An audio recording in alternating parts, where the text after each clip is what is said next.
Hey boys, it's HarmNone. Today we're going to be customizing the Enus Deity in Grand Theft Auto Online. It's been a while since I've customized this car. It is on sale this week at the time that I'm recording this video, so I figured it was a good time to actually get back into this car and give it another customization. So anyway guys, we're going to start off with the armor on this car. Now this is an Imani Tech vehicle.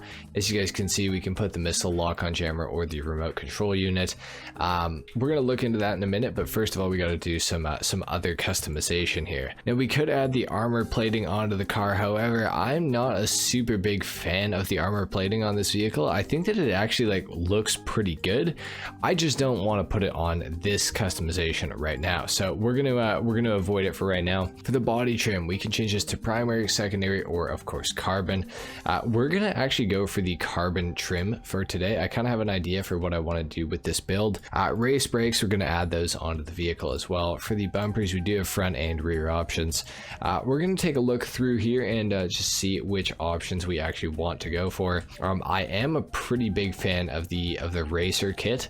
I think that looks really cool. Let's go for the carbon racer kit. I really like how that looks right there with the kind of the fangs, I guess, done in carbon. I think that looks great. For the rear bumper, let's also go for the carbon aftermarket kit. I think that looks pretty good. For the engine, all the way up, of course. For the exhaust, we do have the carbon exhaust here. We have the titanium, the aluminum.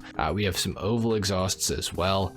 I think that I actually want to go for the titanium or the carbon. It's one or the other. I'm not really sure which one I want to pick. I think we're gonna go titanium just to get a little more color onto the back of the car, kind of break it up a little bit. For the grille, we can go for the chrome grille, the primary pinstripe grille, the secondary or carbon pinstripe as well. I also have the chrome pinstripe grille, the recessed grille, the chrome recessed grille, the slatted grille, free YSL, the carbon slatted grille, free YSL. We also have the luxury grille and the carbon luxury grille. I think honestly the recessed grille or the carbon pinstripe grille look the best. I'm gonna go for the carbon pinstripe grille. I think that looks pretty good. We can go for a carbon hood on this thing if we want to. We can also go for the pinstripe, secondary, or carbon as well. We also have the ridgeline hood. That looks pretty cool. The carbon ridgeline hood as well. The inset hood too. In carbon, or of course we have the performance hood as well. We got the vented hood and back to stock. I'm almost kind of wanting to go for the carbon pinstripe hood. However, I do think that there are some pretty good looking hoods for this car. I think that the vented hood looks great and the performance hood also looks pretty great. Kind of like the more aggressive build with this car. So I think I want to go for the vented hood. Let's go for the vented hood. I like the look of that. Imani Tech, let's add the missile lock-on jammer onto this car for $400,000. For the lights, we are going to go xenon. For the neon kits, we could add them onto this vehicle if we wanted to. I'm not 100% sure if I actually do want to go for those though. I think probably not for this build. Let's just leave it alone. We do have some livery options for this vehicle. We got the red stripes, we got the white stripes as well, the black deity, the white deity as well, the red pinstripes, the white pinstripes as well, the two-tone bigness, the Sessanta Nove, the gold Sessanta Nove, the modern art livery, Her Majesty, and back to none. We're gonna leave it with no livery. I don't want to go for one on this car. For the plate, we are going to go yellow on black. For the primary weapons, of course, we can't add machine guns onto this vehicle in place of that light right there. Not a big fan of it for this build in particular, so we're going to avoid that.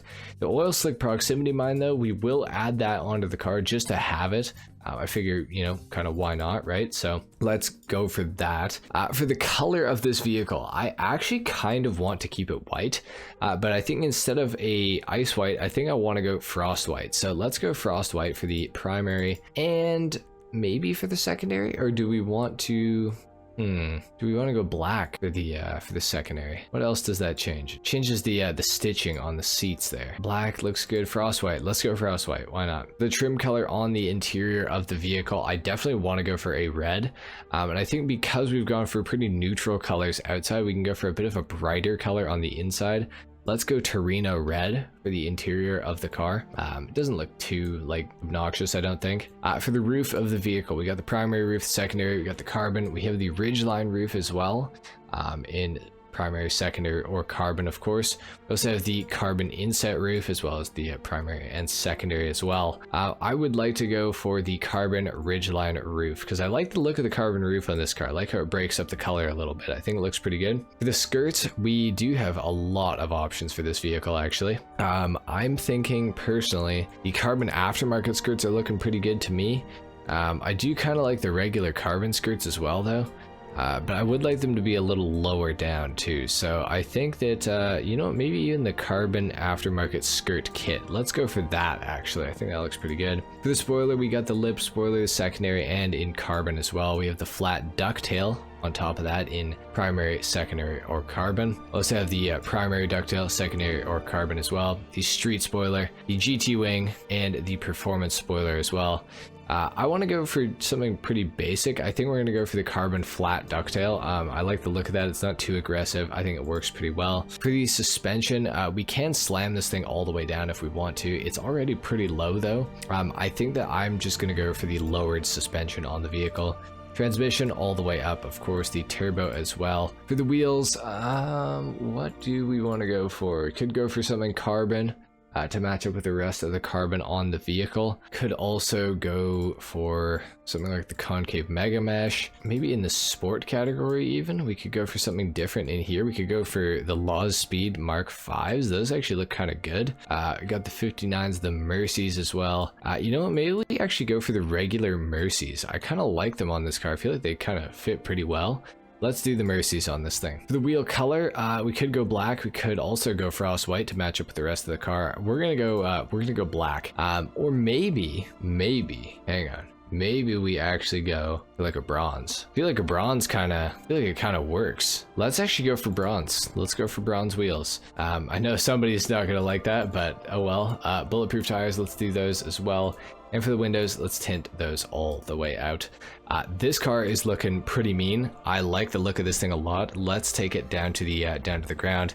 Of course, we're going to do a full review on this car as well as a sound test. So let's take a listen.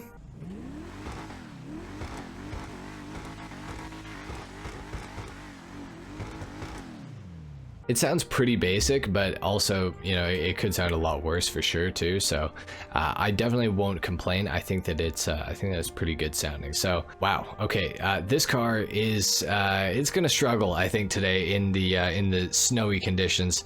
Off the line, this car is rear wheel drive only, so it gets a pretty pathetic launch. Though, yeah, the rear wheels will be spinning for about 2 decades before you actually kind of catch traction and start really moving. So that is annoying. And that will happen regardless of if there's snow or not. This thing just doesn't launch very well, but that's okay. You know, it's maybe not meant to launch very well, I guess. However, the Enus Deity is a pretty useful car. I think that based on the fact that it has Imani tech as well as that armor upgrade, the machine guns, and the oil slick proximity mine dropper, I think that it is actually a very good car. I think that it's generally quite useful. And honestly, I feel like it's kind of an underrated vehicle. You never see anybody driving the Enus Deity in Grand Theft Auto Online. I feel like this car has been completely overshadowed by cars like the Bravado Buffalo STX, the Omni EGT, even like the Dubocci Champion, stuff like that. I feel like everybody kind of ignores the Enus Deity, and I honestly, like, I understand why, because obviously, why would you use, you know, a slower car when you can use a faster car? And especially when the cars are all, you know, relatively similar in price, like the STX and this thing when it's not on discount, they are pretty similarly priced. So I can kind of understand why you wouldn't choose the Deity over the STX, but it truly is a pretty good car. It is a 4-seater, so you can have, you know, 3 of your friends in here with you, driving around in style. This is a very good looking car. It's like extremely good looking. I think it's honestly very underrated as far as its looks go. I think that people completely underappreciate this thing, which is kind of sad. With that being said, the performance is not exactly the greatest ever. It does have pretty decent handling, actually. I would say, you know, better than you would expect. Definitely better than I would have expected in the snow, especially today too.